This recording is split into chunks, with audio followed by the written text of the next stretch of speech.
in a way, it's like I think a lot of times sports, especially in America, is like you like the idea of miracles. The fact that no matter how many odds are stacked against us, it's our willpower that wins the game. Like I want this more, you know? And honestly, like I kind of dislike that narrative because I feel like it's disrespectful because like everyone wants to win, you know? Like saying that like, oh, you lost because you didn't want to win as badly as this other team is pretty insulting, especially if you don't see how much work they put into like practice, studying film for like the next game. But I think it's like it definitely connects on a more emotional level, you know. Like I think that's why it's maybe so popular amongst, especially in American sports. I know like to some regard, like in like soccer at least, like European soccer, like they like the idea of like spirit where like, oh, this team like was down 3-0, but then like they came back, to win like 4-0. They never gave up. They persevered. But sometimes it's like really hard to say like, oh, like this team like lost because like they just gave up or they choked versus, oh, this team just like had the willpower, And it's at times like that, like, even though I said earlier, like I like observing the narrative around sports because in a way it's um it's like it's like soap operas for men, basically. You're just like the screenwriters are getting kind of lazy with this one. They're reusing plot lines, but sometimes I'm just like, okay, I think like it's a little disrespectful to just be like, oh, this guy just cared less.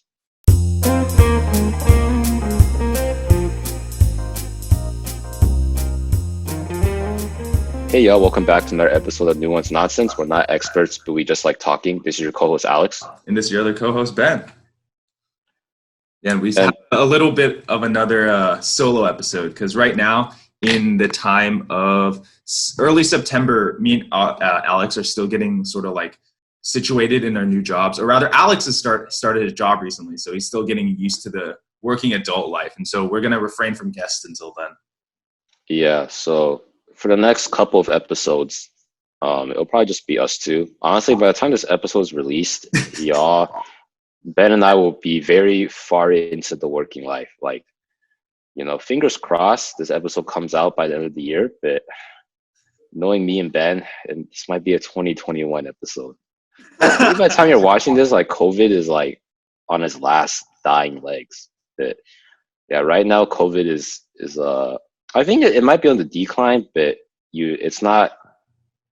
There could always be a rebound, So it's not. We're not sure, but yeah. Today, something I was thinking about that I wanted to talk with Ben about was the idea of what would you do if money was not a concern for your career.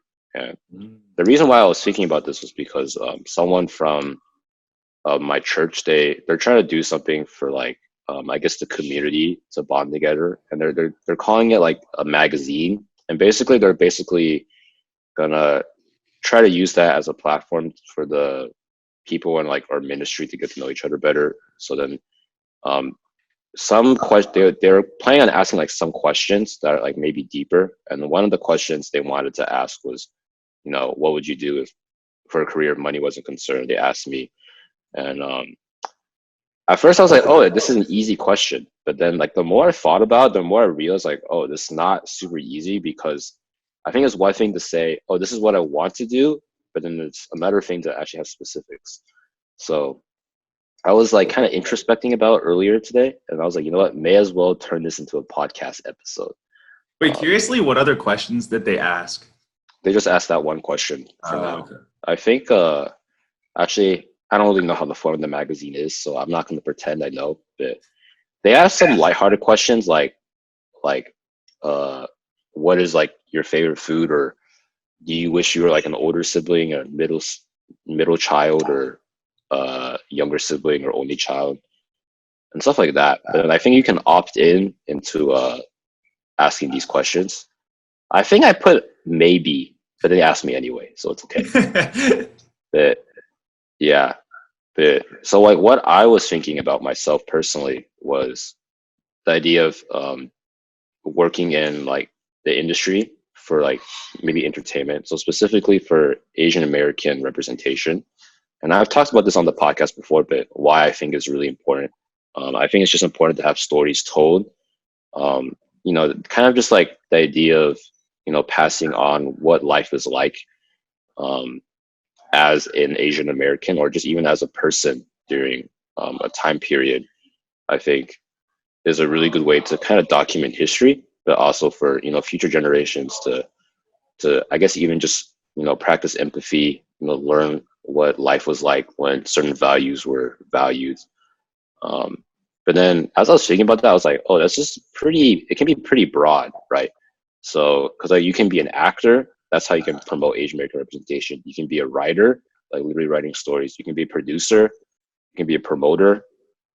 And the more I thought about it, I was like, I think I'm more into like academia, as in like, I think I just like the study of like this type of stuff, where like I would want to like follow the trends and kind of analyze like, why is it important to have like representation? What makes, our subculture unique from the other subcultures of America?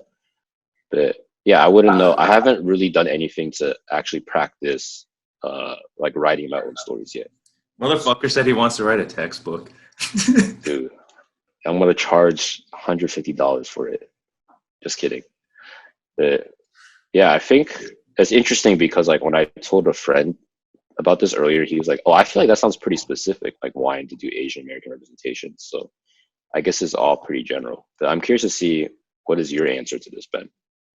I think me and Alex have talked about this on multiple occasions. I don't know if it was on the podcast or not. It's been quite a few episodes, but I think like for me, it's like one of two things. Like if money didn't matter, I remember I've told a lot of people this, like I would still be down to be a doctor because I think a lot of people sort of like want to do it because of the money. And I think that's like, yes, it is like very lucrative, right? And it's hard to ignore the pay when you go into such like a well-paying job, right? Like a lot of people can go like, hey, I'm not in it for the pay. And they're like, but I'm getting the pay, like it's like, it's really hard to ignore, but I feel like I personally be really motivated to be in medicine despite like, let's say in Europe, they make essentially the equivalent of like 75K. Like it's livable. Like, I don't care. Like, I think it would allow more people who wanted to be doctors to become doctors, in my opinion. Because I really think that the system in the US sort of like makes it really commercialized. Like, for example, there's a lot of things that like teach you how to do the MCAT. There's a lot of things that teach you how to like build your resume. And like, there's all these like master programs that are like super expensive to like sort of like funnel you into med school. It's just like, it's way too commercialized because the field itself is so massively lucrative. And I think this is also tied to the idea behind like pharmaceutical companies are fucking insane. And it's just, they make too much money and it's just not good because then it's like, it sort of promotes this culture of like wanting to fix the symptoms and not actually cure the disease. Because like if you make things that help the symptoms, you have people buying medicine for longer.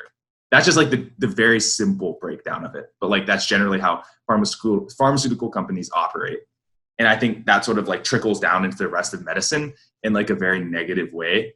And through that, it like sort of like inflates their salary. And then it influences people like Asian households in particular to like want to become doctors, not because of like, helping people. That's like, I remember I was watching like a comedy thing from like an Asian American comic. And he was talking about like, dude, Asian people don't give a fuck about helping people. If you ask an Asian parent to like help someone, they're going to just like tell you to fuck off. But like doctor, hell yeah, that makes the money.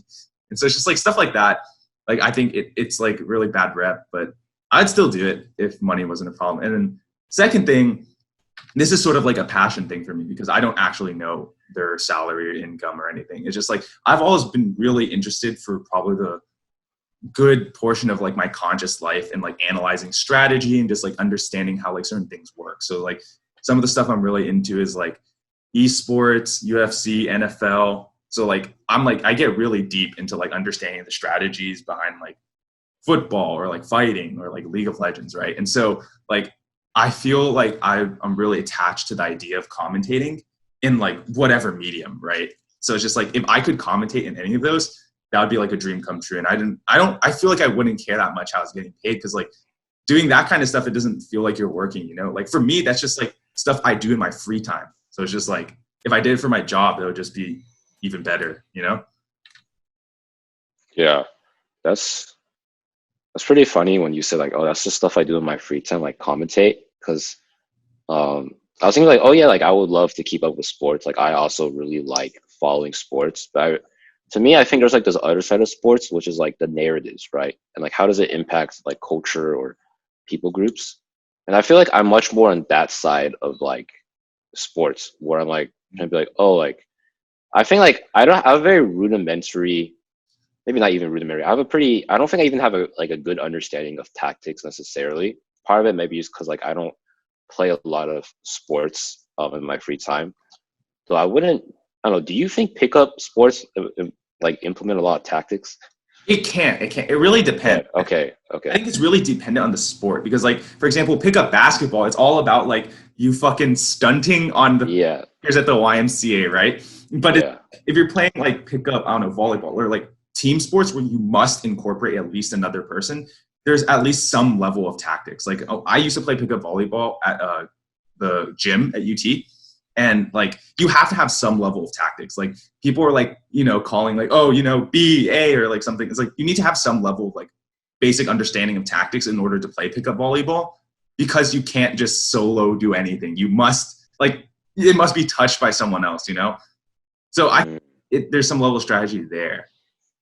Okay. Yeah. Because I remember one time we had a conversation about like I am football, and then you were like, oh, all these guys here are just too much testosterone in the room, just trying to Okay, show that's off. different. That's different That's because different. Okay. like in football, like you can kind of do everything yourself. Like for example, like if you are a running back, right? You could in theory just like fucking get the ball from the quarterback. He doesn't need to do anything besides just hold it out so you can take it. And it's like your offensive linemen don't need to be good for you to get yards, you know? But it'd help if your quarterback was good and your offensive line was good. Like it'd help, but like you could do it by yourself. But actually, I guess this is not really valid because in basketball, it's like you could do it by yourself, but it's like your team would help. I guess I think that's the point is that like you can do it by yourself, but if you had your team, it would elevate it. Yeah. Well, I guess in the aspect of pickup where you're just playing for fun, right? You're not Yeah. necessarily. I mean, you are playing to win, but it's not the same as professionally. Like, would you naturally like pick up tactics in the sport? And I guess basically what you answered is like football and basketball, probably not unless if like you really want to. Sports like volleyball, you kind of have to because like it's very. I guess like even if you receive the ball, you can't just hold the ball. Yeah. You know, like you have to like pass it back. And then someone will set you up and then spike it, right? So then I think like inherently the nature of the sport is like you have to work together as a team. So I guess tactics are involved. But yeah, I guess like because I was thinking about it like last year maybe at some point. Like I was at a football game and then like I think like UT football wasn't doing super like the offense wasn't doing super well. And then like I think some like angry fan in the back was just yelling. And then he looked like he grew up playing football and just played. But then one of my friends next to me was just like, actually, that was just defended really well. Like, there's not much you can really do about that. And I was thinking about, I was like, is it possible to just like go through like your entire life playing or following the sport and not really knowing the tactics? Because to me, like, I grew up not watching sports because my parents, I'm an only child. I didn't have too many friends, and the friends I did have, were more into like games. Which there are now more tactical games. We can get into that later. But, so then like I never really had a reason to get into sports. Like all my interest in sports was like kind of self-motivated. It was definitely sparked by like the season the Mavs won the championship. Because I was like, wow, like we have a good team. So basically I was a bandwagoner. And then we sucked, but I stayed on. But anyway, wait, actually, after that, this made me think about something. Sorry to interrupt, but this made me think about it because I was like, how did we sort of like when we were younger get into sports? Because I remember as a kid, my dad just was kind of like, you need to play tennis because you'll be able to play this sport your entire life, but you can't play football your entire life, right? And so he sort of like got me into, and then I grew into the sport and I was like, oh, I really like this. And then it's like competing made me sort of like think more about it myself, right? And I think that was like the linchpin moment for me is when I started analyzing myself is when I started getting really into strategy and like strategy in general, right? So I was just curious what sort of like was a linchpin moment for you sort of like getting into sports and wanting to understand it deeper? I think that like basically what I was getting into actually was just like I always had this attitude of I'm playing catch up. Because okay, I think recently I realized that okay, no one really follows sports, at least especially in our like my kind of community. Not everyone has just grown up watching football or basketball, you know, or soccer. Like a lot of times, like you do just pick it up because like the World Cup is going on, or like your friends are playing fantasy and they make you do it, right? So I think my reasoning was just more like, oh, I assume everyone knows more than me, so like I just gotta like research this myself to catch up. But I'm not doing it just because I want to fit in. Like I actually like the sport, so that's why I like want to catch up so I'm able to like kind of understand the game better and be like being able to actually have conversations about the game with my friends. But initially, um, because I didn't know that you could stream games illegally, I never really watched games, so like I didn't even really understand how basketball works aside from just like points, you know. Like I didn't even know what a rebound was. But like half a year or a year later, you know. I mean, obviously, like I think like not watching a lot of games, but just only following the game, like it's very hard to like really understand what's really going on. Um, and that's something I didn't really want to admit. But then I realized a lot of people are like that too, you know. So then I realized like, oh, I'm not that different from a lot of people. But I'm more, I guess, like ashamed of the fact that like, oh, I'm not like playing the game or watching the game. But yeah, I also played a sport growing up. Like I swam, but that's not a tactical sport. You know, that's just like it's more psychological if you really want to put it that way. But if anything, it's just like endurance. Like how much can you swim in like a certain amount of time?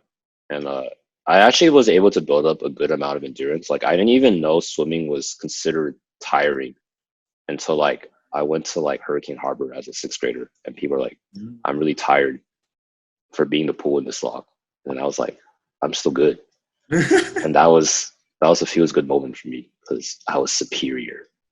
But anyways, going way back because like this is a rabbit hole, but like basically like for me, like I'm much more interested in like oh like rivalries or um like what does this team how does this team help like maybe um the economy of this area. Like there's something like really interesting like I learned about German soccer was how in East Germany, because like that whole area is kind of struggling to go back to be like reunified with the rest of Germany. Like that area is not as great because of that. The soccer teams in that area are usually not in the top league because they don't have enough money to like buy like new players and like you know like improve like infrastructure like stadiums and like training equipment and stuff. And like I think it's like those little subtleties. Like I find that super interesting.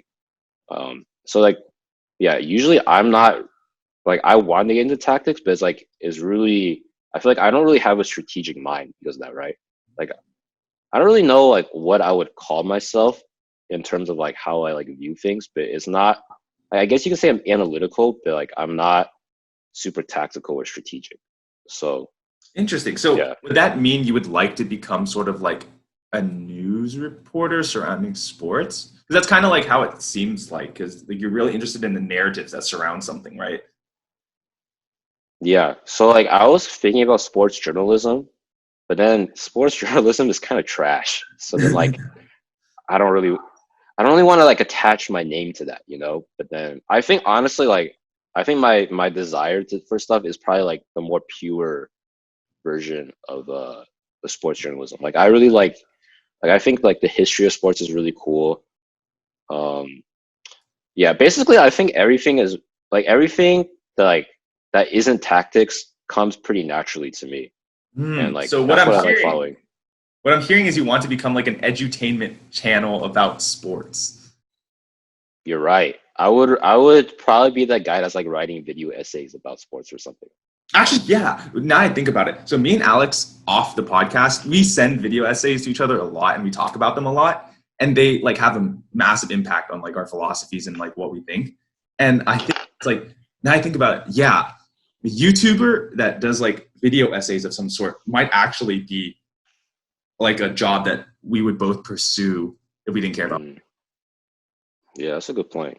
But like even then though, it's like a lot of like okay, I'm like kind of okay with analytics, but I'm just too lazy to go through like all the stats of sports. But like usually a lot of sports journalism now, like they incorporate analytics. But I think the thing for me is just more like tactics is just like not something that comes super naturally for me to like understand.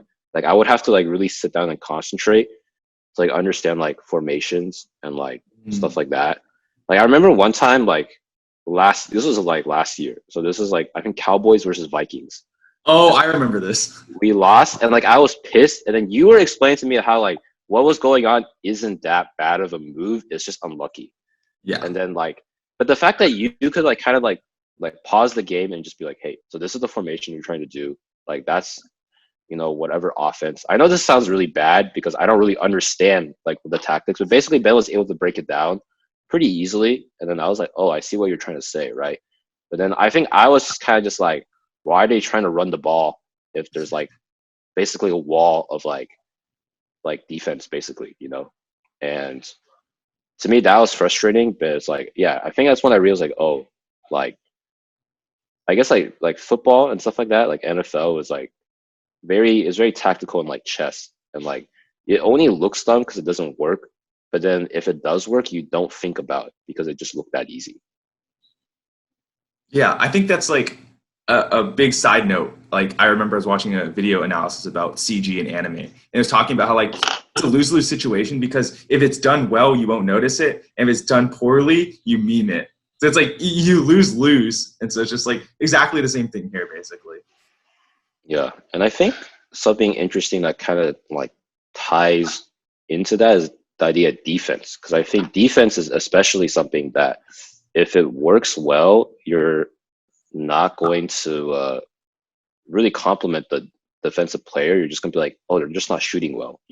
Like you hear so many times like, oh, they just won because X star player didn't shoot well. But you're like, I mean, if they didn't shoot well and they usually shoot well, isn't it possible that the defense did well? Like it's kind of hard to like tell because like if you're too aggressive like defense, you would just foul the player, and then like that's super noticeable. But then if you're not, if you're too passive defensively, then you give them a lot of space. And this goes for like any sport, at least for like team sports, like basketball, soccer, football. Then like it'll be easier for them to score. So like having the right amount without fouling is almost like an intricate art. But yeah. So recently, some dude on Reddit like released this quiz called the NBA defense quiz. Oh my god! And I got Rex. Like I got a 3 out of 10 on both quizzes. And so you got 6 out of 20. Yeah, basically. Some of my friends did pretty well. They got like 7 out of 10s, and some didn't. But I think what was interesting was just like I would only see, because a lot of the questions on the quiz were just like who screwed up. And then for me it's like I would just be like, okay, the person who left the man open, he screwed up. But in reality, it's like I think kind of like the idea of zone is more like it's not man-to-man defense. It's like we're trying to help each other. So like you try to do switches and stuff like that. And because like trying to keep track of that on film is like actually a lot more complicated than you think. Like even like when I was replaying the clip over and over again, like I couldn't really tell who messed up. And then like the answer would always be something I wasn't expecting. Well, I mean, interestingly, some NBA player was like, I don't even think this quiz is that accurate. Like I disagree with five of the answers, 5 of the questions are wrong. But I think regardless, like I think it goes to show like how intricate and like nuanced like defenses are in sports. But like it's not super glamorous, right? Like if you play fantasy football, you probably don't even know who like the top defensive players are because like you can't pick them for fantasy. It's just defense. But like for like all the offensive players, like I think it's easy to kind of calculate the statistical impacts. Like if a wide receiver catches the ball at like certain yards, like that's easy to be like, okay, like your fantasy team can add like that many points. But for defense, it's just like yo, if he doesn't get a sack, does that mean he sucks? Like, not necessarily. No. But, yeah, I guess like for you, Ben, like you like playing defense in football, which is actually pretty rare, I think. So I was curious to see like what are I guess your thoughts on like why defense is so underappreciated, but like how it actually makes like the whole game, like football, basketball, or whatever, like really complete. I think we have talked about this on a previous episode a while ago, but I think my thoughts have evolved on this topic.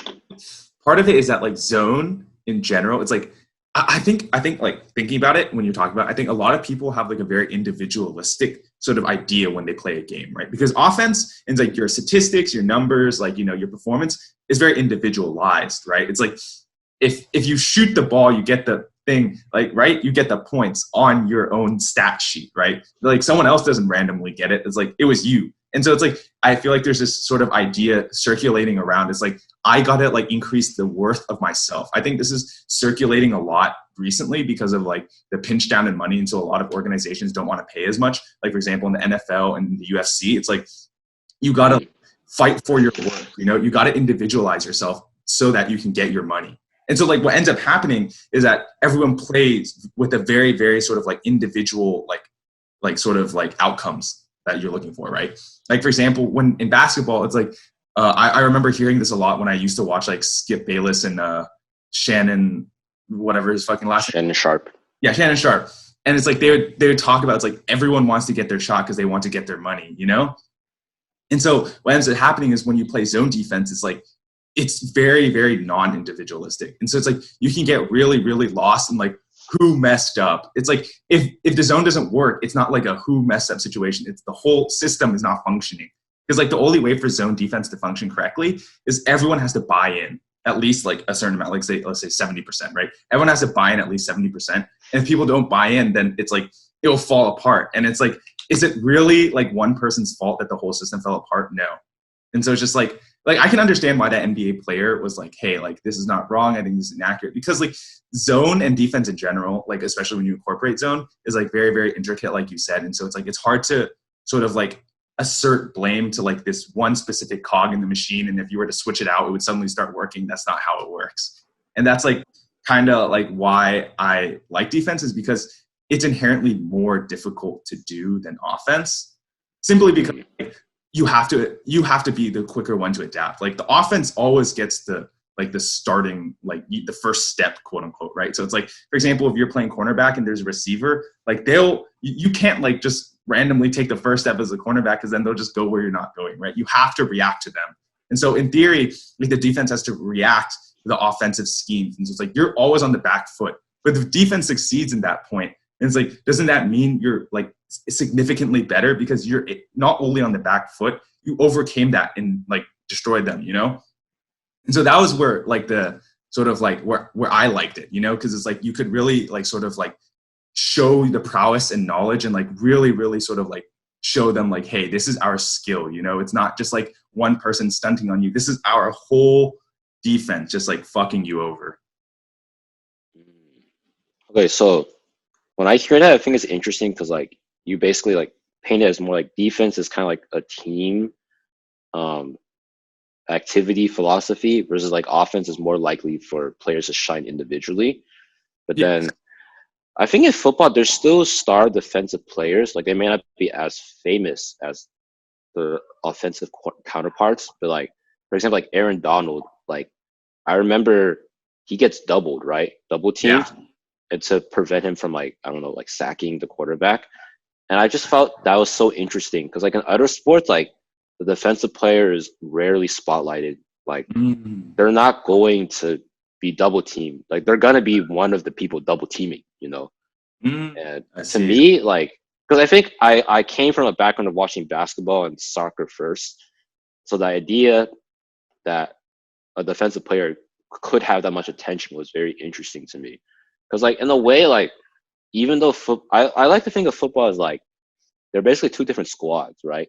Yeah. The offensive squad and the defensive squad. But even in those two squads, they still have a more offensive role and a defensive role. So in the offense, there's obviously the quarterback, wide receiver, running back, they're more offensive. But like the linemen, they're basically like performing defensive duties, and like they're trying to you know, provide screens so that like defensive players can't like, you know, break through and like hurt the like the quarterback or, you know, stuff like that.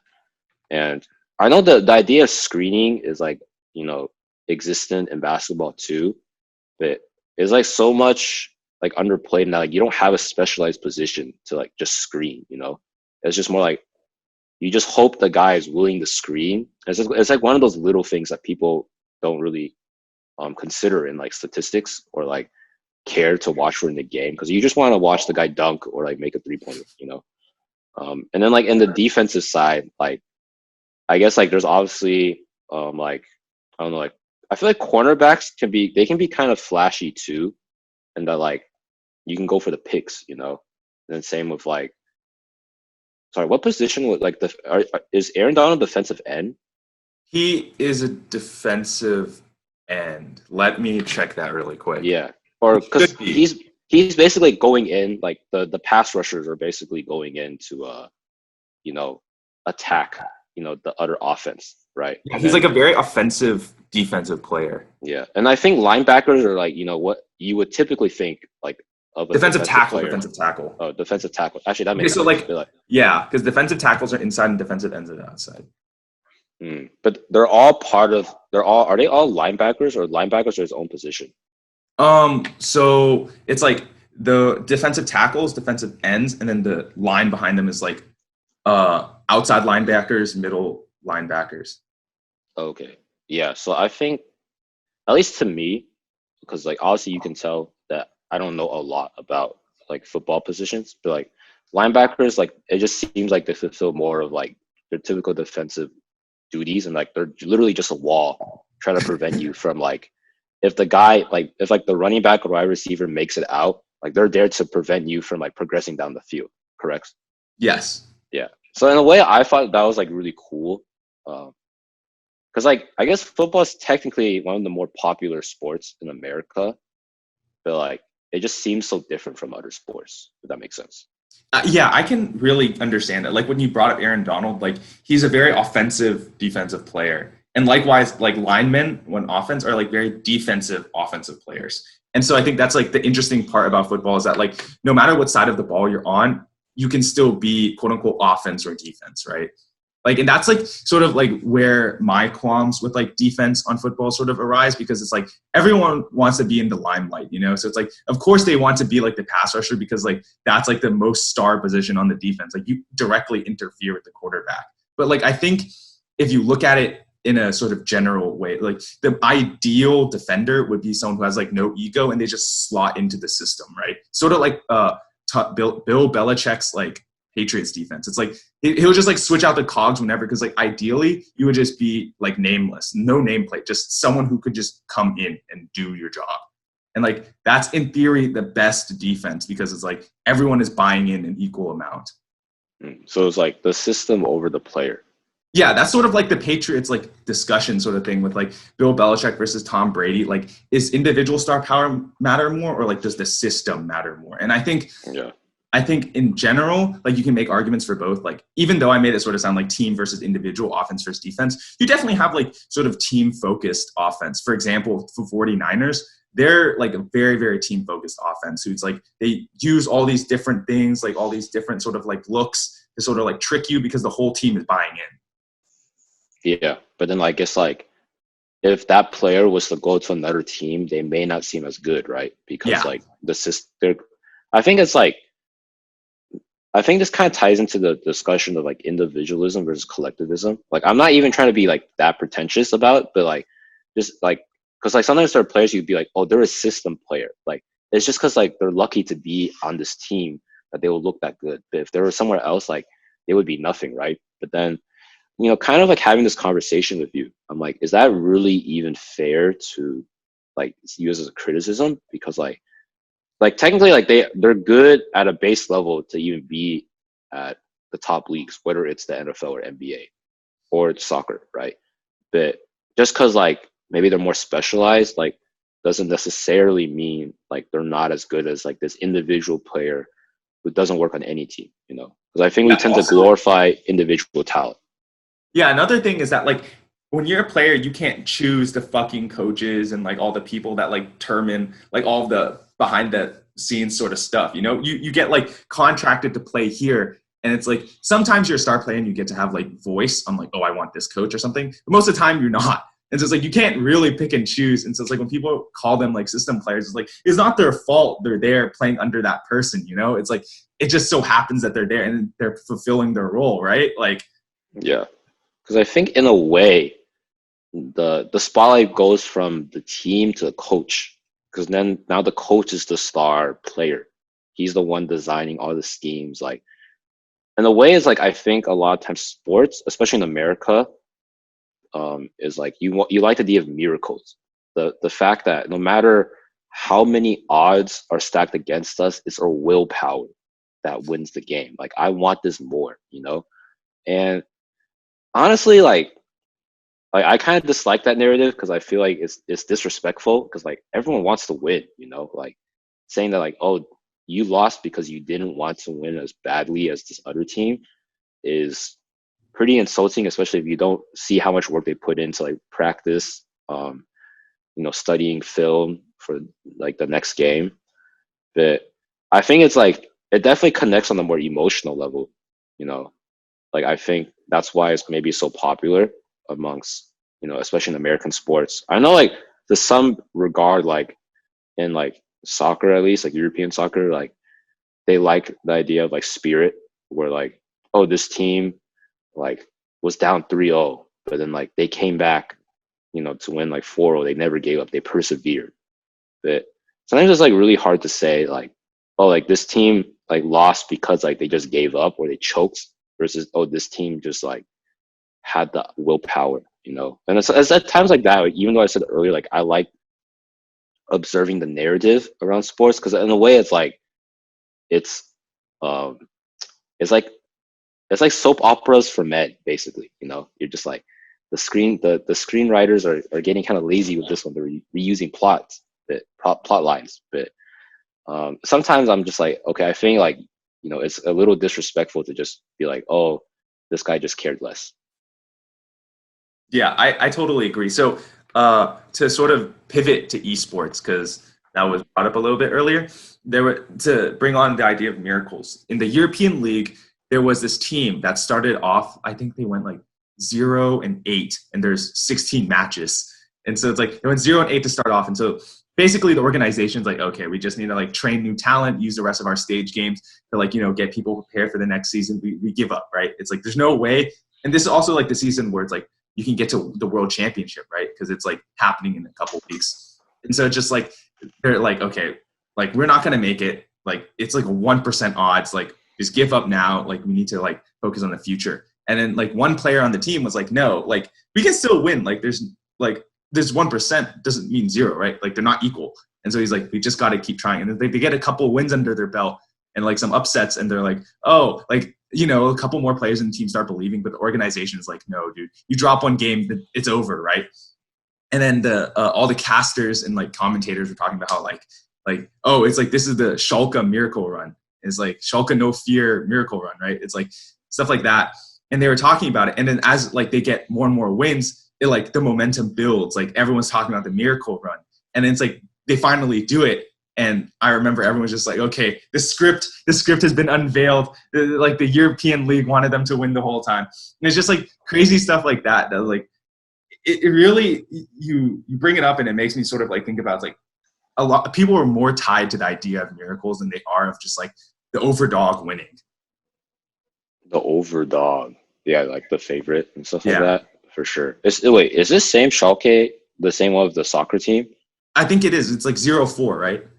Okay. Oh yeah, I remember you asked me about that before, but then yeah. So I think it's interesting how not real sports, but like traditional sports is like investing into esports, right? Like we have I think Golden State Warriors has its own team. Mm-hmm. I know the Mavs have like a 2K team, stuff like that. But yeah, I think it's interesting seeing how sports will have divisions, and like maybe one division would be like a women's team. One division would be a basketball team. One division would be a handball team, and then one division would be an esports team.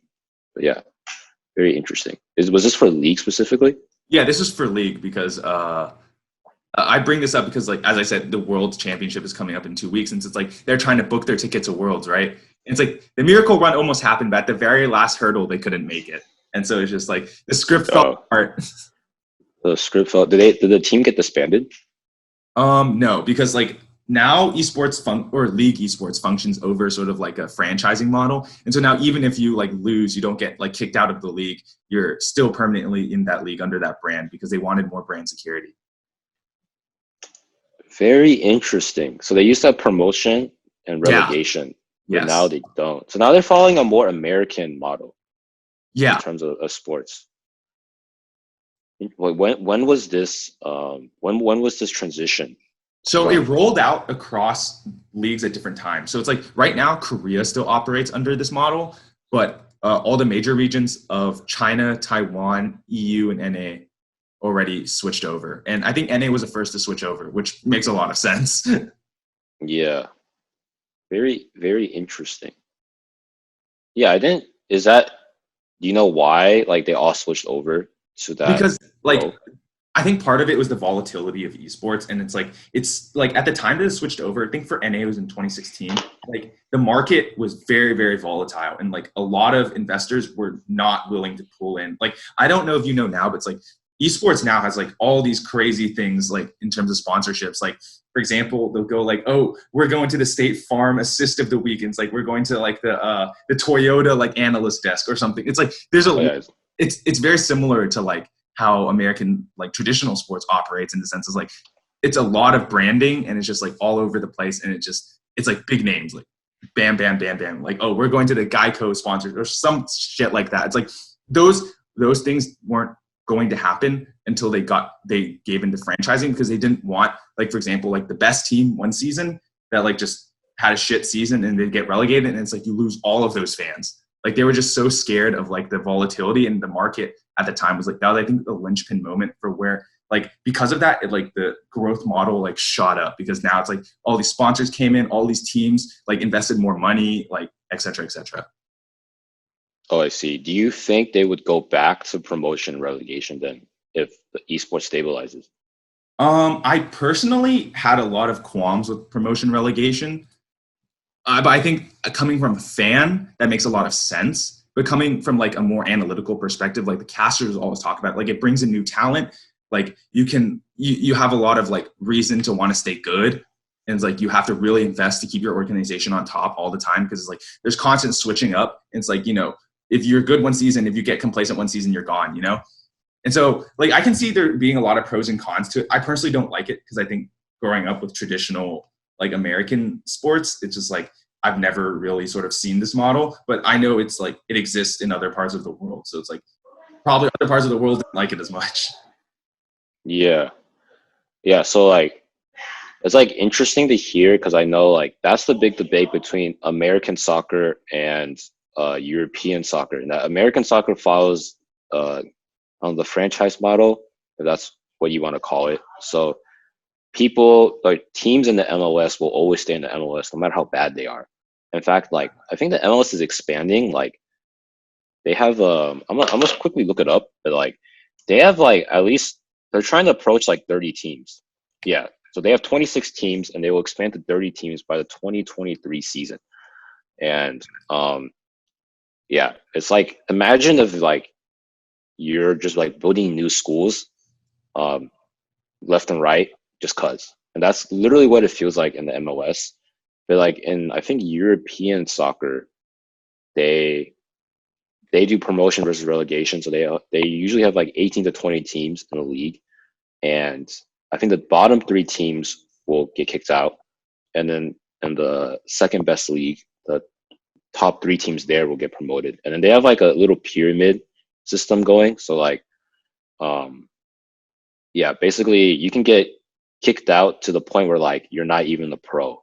It's like amateur league, and at that point it gets really like fuzzy. So like I didn't look that far into it, but yeah, as far as I know, like if you're really bad, like you can get your or if your team, like your club, is like struggling financially and they can't even pay their players anymore, they can get their license revoked and like the club can get dissolved. The club can get dissolved, or um, some companies can buy the club license, and the club is basically resurrected. And that's what happened for this German club called RB Leipzig, which I mentioned earlier. So that's why it's controversial, because the club is basically owned by a company, which is not super popular in Germany.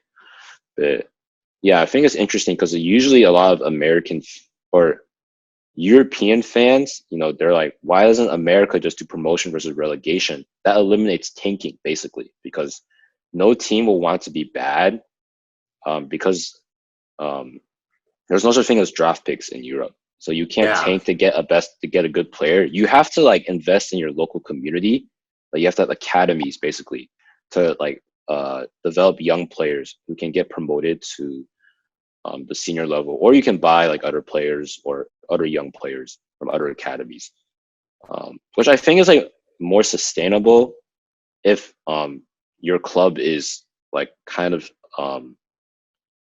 not struggling anymore. I don't have the word for it right now. It basically more settled into the league, and they're run competently. But yeah, so I think it's just like a very big cultural difference in that here is just like, if you're not number one, you may as well tank, right? You may as well tank because you want to be the next Patriots, you want to be the next Lakers or Golden State Warriors, you want to set a dynasty. Well, in Europe, like some teams are perfectly fine with being mediocre as long as they can stay in the top league to get money.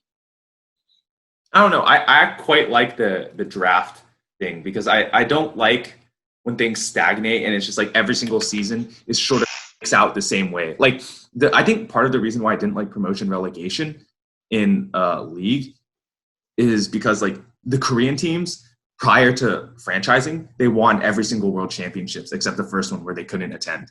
And so like I got really annoyed with the status quo. And I remember one of my friends even told me, he's like, if like a Korean team wins for like the next 2-3 years after this, it's like, I think the league might die because like popularity is like gonna like start going down, because it's like, if Koreans are always gonna win, like what is the point of competing, right? But then after franchising happened, like teams got a lot more invested, and it's like the leagues arguably got more competitive. And so what ends up happening is now other teams are like contesting the world championships. And in 2019, it was a European team versus a Chinese team. And the European team was favored a lot to win. And so it's like, that was the first time ever that teams from the West have ever like gotten close to winning the Worlds. Like back when Korea was winning all the times, like coming from NA just meant like you automatically lost. Like you were just like written off the script. And it's like, if you won a couple games, hey, you did pretty good, but it's like you can't beat our Korean overlords, you know?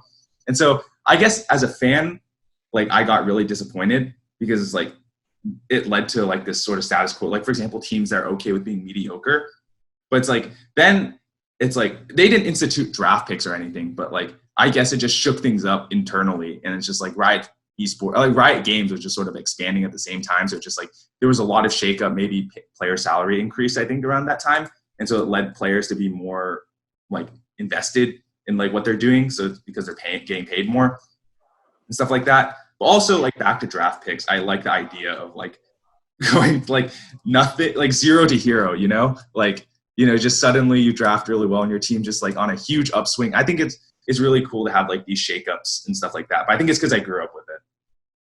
Yeah, I mean, I think it's interesting how the system that kind of promotes less stability is actually preserves the status quo more, while the system that preserves stability, they're not as likely to have dynasties, right? Mm-hmm. Like the reason why teams in American sports don't end up as good is because like players get old and like you have to rebuild, But the reason why teams in Europe don't end up like aren't good forever is because they're just not run well, and like they just don't spend their money properly. Like the idea of a salary cap is like kind of a more of an American idea, while in Europe they don't have salary caps. But then what happens is like you have dumbasses who just throw money at like all the best players that they can't afford to pay, and the club just kind of like runs out of money and goes bankrupt. Um, so I think it's interesting how like in a way the two systems lead to a similar result. Um, like I know, like I said, there's more likely to be dynasties in Europe, but it's like only like certain club like Barcelona, Bayern Munich, like Real Madrid, they're likely to be good for a while if they run well. Barcelona is not being run well right now, so like they might actually not be that good. The Bayern Munich is run pretty well, but because of that, they've won like 8 league championships in a row. And like kind of like what Ben was saying earlier, like a lot of people aren't super interested in watching like the Bundesliga, the German league, because it's like if you know who's gonna win, like why bother, right? And like it's like a mix of like I mean the rest of the league, like in my opinion, it was like still exciting to watch and like there's still a lot of parity between that. But I think there's still part of inherent human nature where like you still want to know who's number one, right? If like if like it's not like I'm not trying to say like because I'm not trying to say that if you're not number one, there's no point in playing. Because like if you know you can never be number one, then like you're gonna be less motivated, you know. But in American sports, like even if you're well run or not, like there will be a point where you will fall off for a little bit. I think there are some exceptions, like the Spurs in basketball have made the playoffs for like 20 plus years straight. The Yankees and the Lakers have always been considered a really good team. But like other than that, it's like yeah, it's like rare Patriots. to see. It's rare to see teams be good forever. The Patriots. Oh yeah, the Patriots are the big exception because like I think they tricked a lot of people into thinking it's normal to go to the Super Bowl like more than once with like a certain team, right? Like I think for like this past Super Bowl that the Kansas City Chiefs won, and everyone's like they're gonna be a dynasty. That team is so young, and their QB is young, especially. But then I remember some people were like, I mean, outside of the Patriots, like no one has really repeated like super often, you know. So it'll be interesting to see how well the Chiefs do past or at least this upcoming year. Yeah, to make a completely different pivot, because I really want to talk about this because I'm really excited just seeing it, is so League of Legends is actually doing a really interesting marketing campaign for one of their champions that haven't released yet.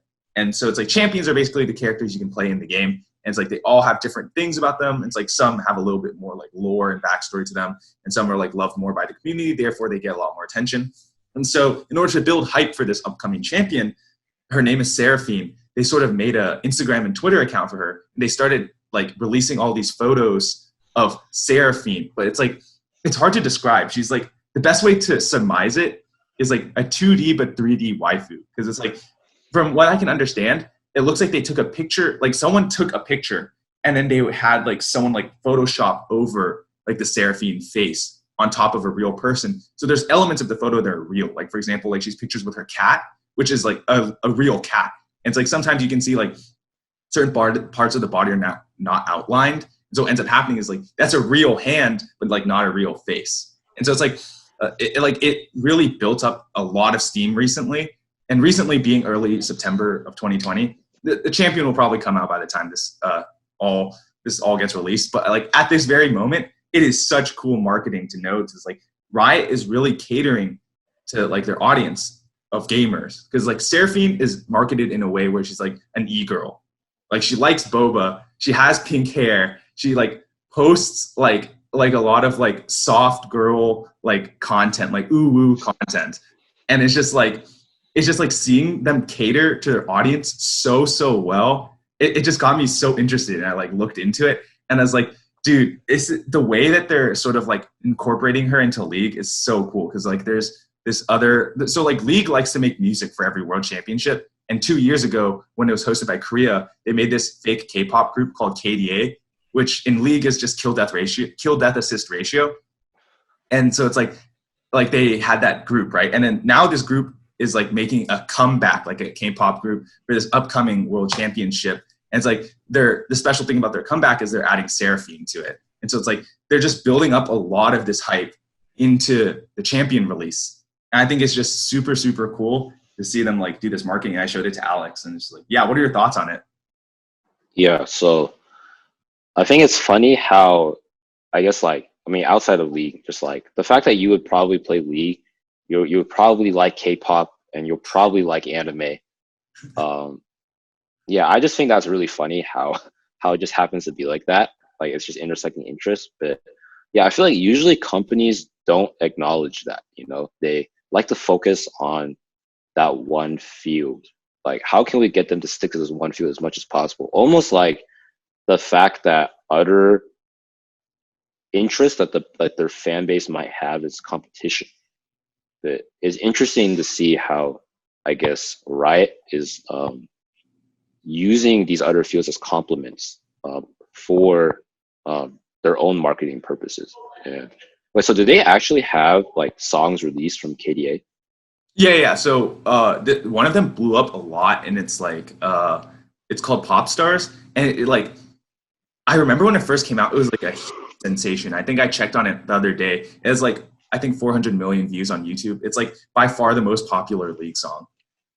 Yeah, but so did they get actual K-pop stars So there was act? 4 people, and they like attached all 4 people to 4 champions, right? It's like 2 of them were actual K-pop stars, and then 2 of them were like American singers, which I think perfectly encapsulates the demographic of League of Legends. It's like American people and Asian people.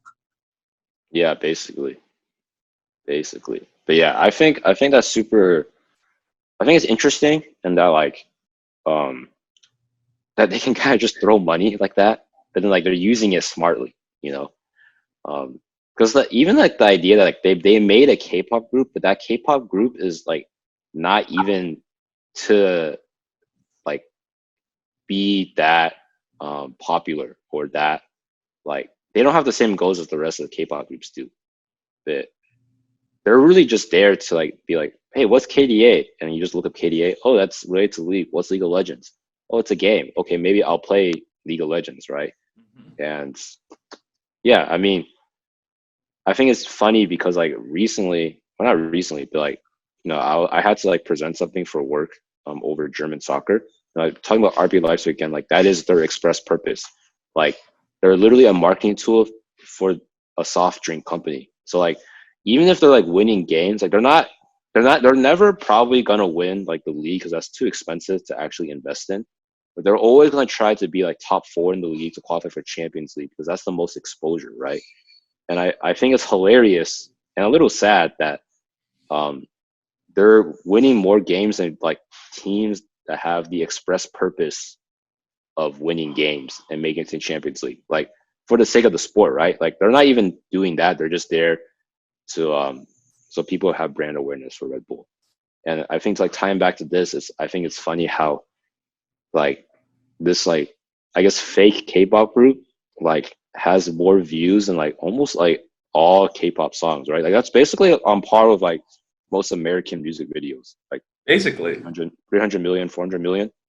So yeah, but I think it's also like something else that Ben showed me that I thought was really cool was like they have a comic, and yeah, I remember it was like Seraphine was in the comic, and then she was new to the team, so she didn't fully understand the team dynamic and stuff like that. And um, I think I don't remember exactly what happened, but basically they inserted some like cute motto about like teamwork or whatever.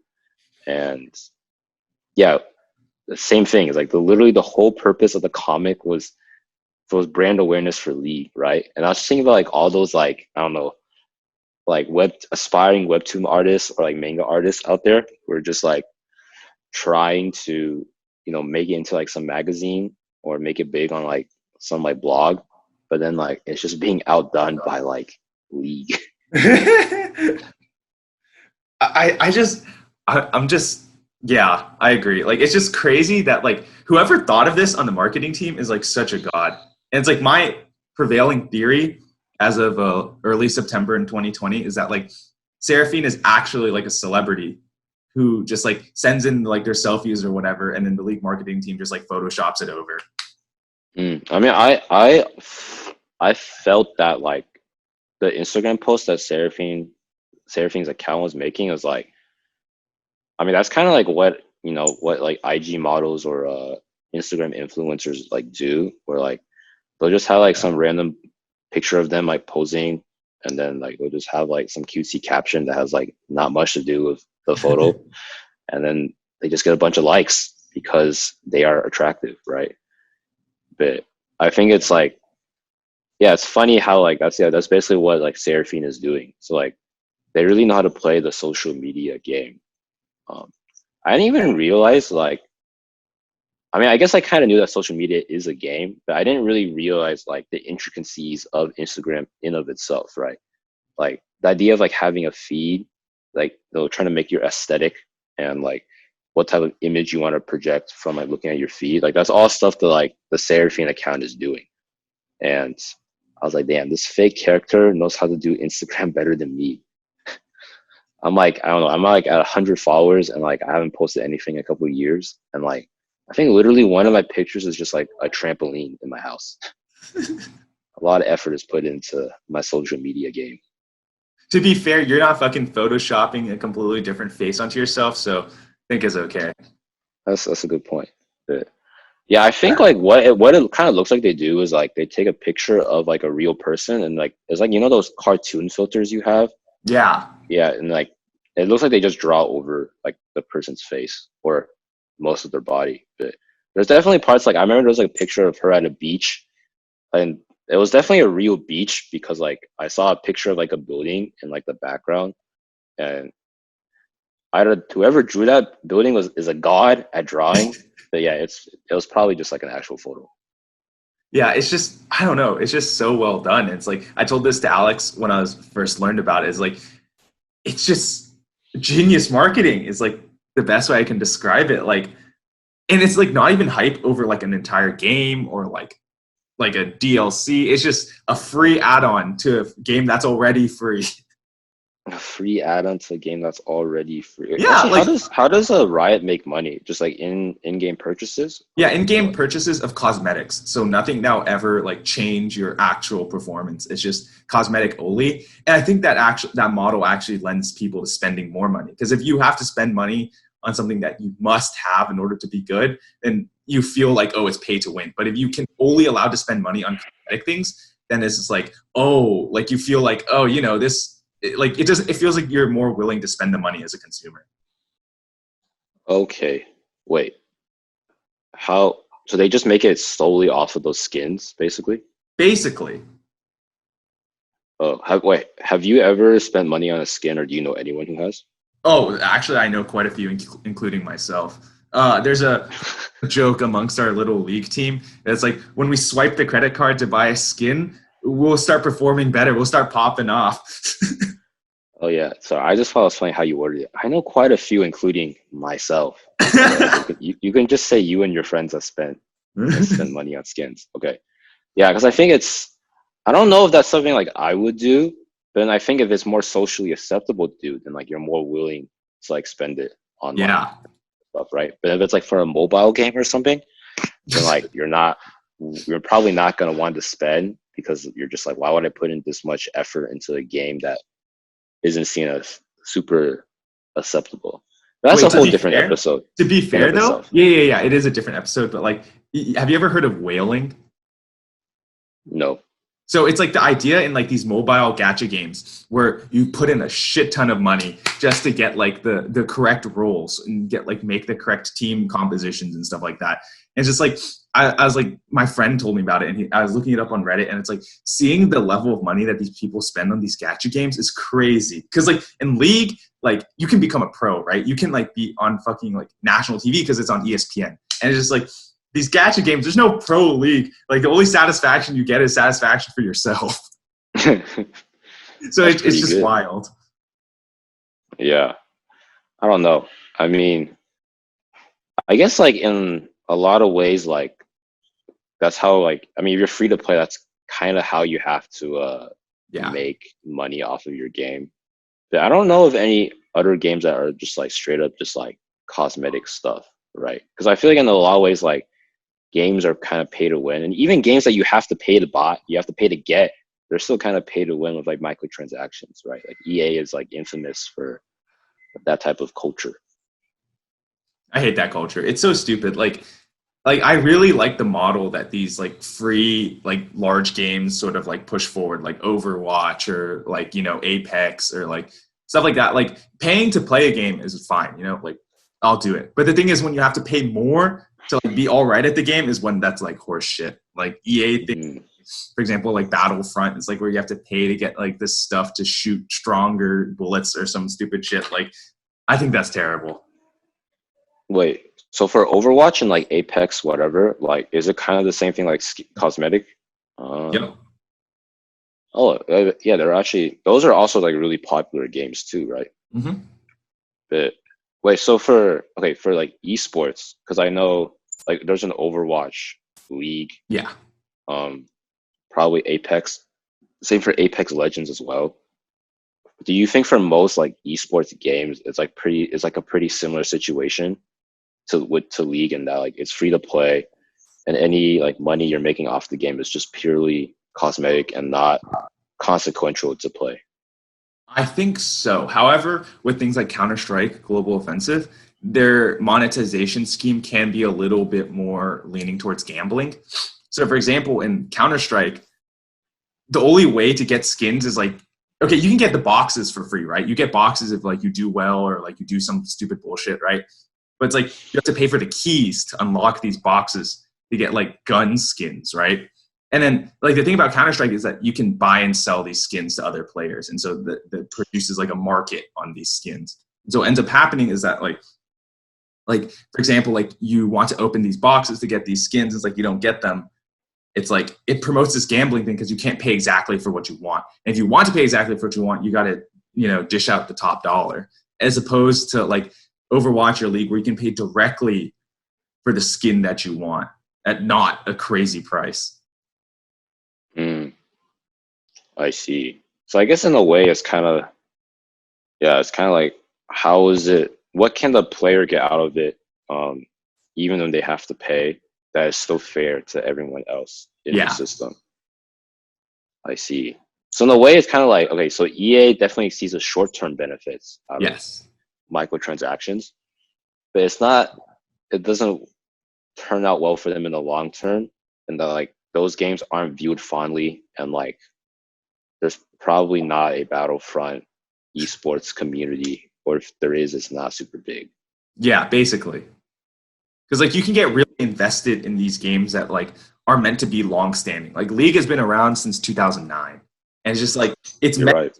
to be around for a long time. And so it's like they don't need to like sort of like just, you know, cash grab at the short term, right? Because like they know their game will be popular for a while.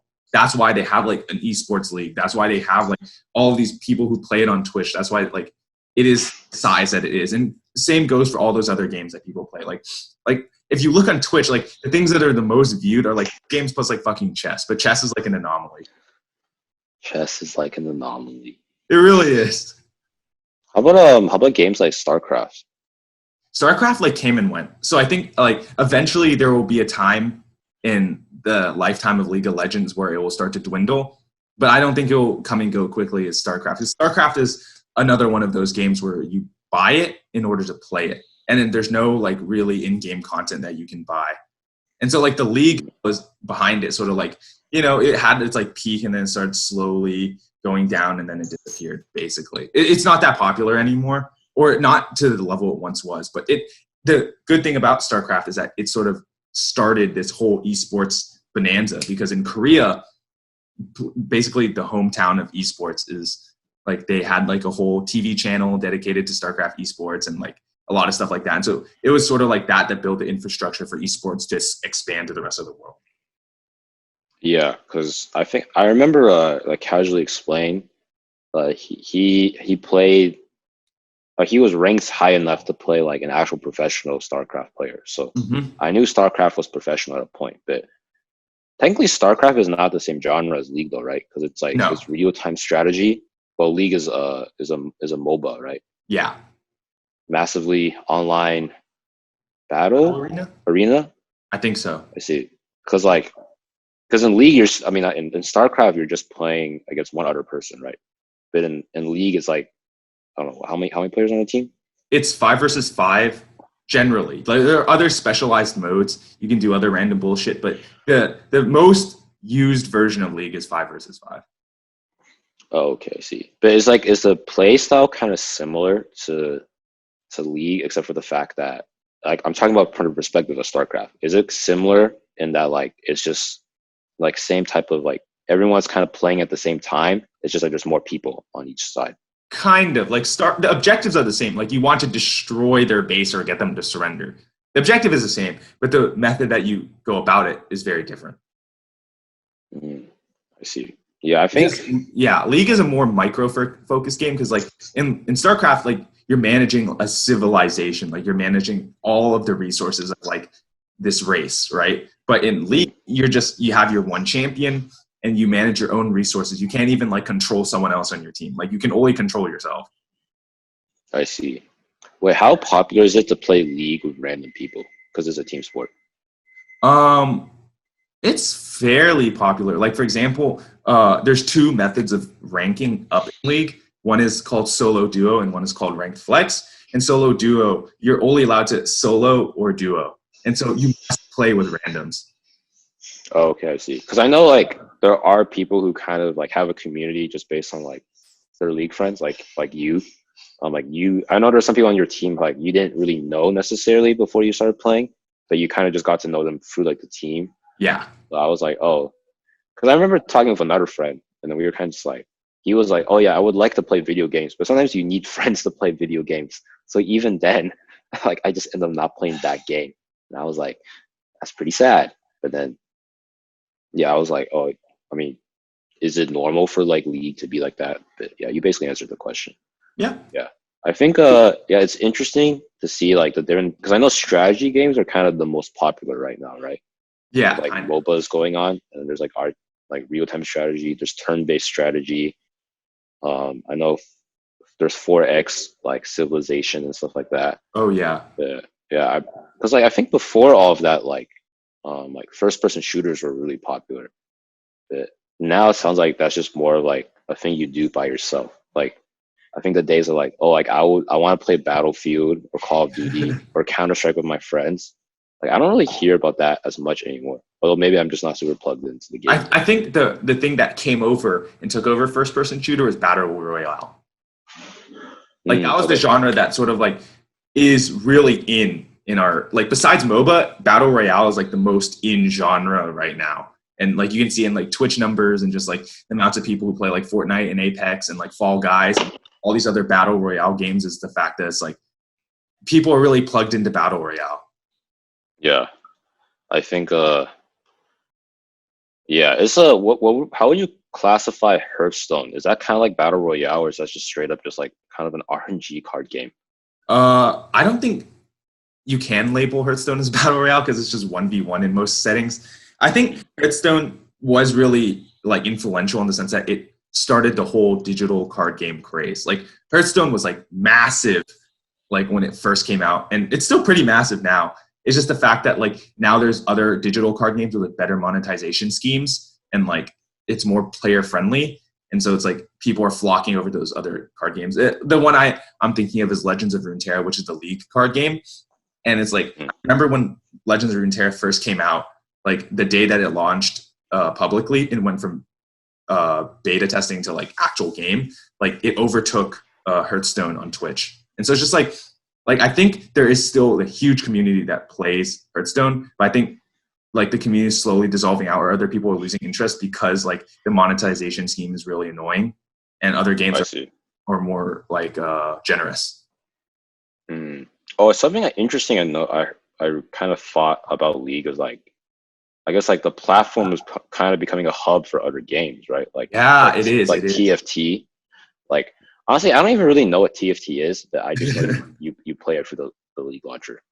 Yeah, so Riot is really expanding out. It's like a company that was really trying to sort of make League its sort of like initial point, and then it wants to like branch out from that point a lot. Like I don't know if you've heard of Valorant, but like there's all these Riot games now that exist in sort of like the Riot Games sort of like branch, like umbrella, and it's like they're all massively popular. Like I remember when Riot Valorant was in beta testing, watching Valorant streams nonstop to try to get beta keys, and it was like by far the number one watch game on Twitch at the time. And it's just like Riot is really pushing forward their whole company really, really well. They have a lot of projects in the works. Like the other day they announced like they're trying to come out with like a board game, and it's like they have like an anime coming out, and it's just like all this crazy stuff. Like they're expanding so much in 2020, and it's just so unfortunate that 2020 is like a year of disaster. Otherwise, it's like I feel like a lot of people would be singing Riot's praises.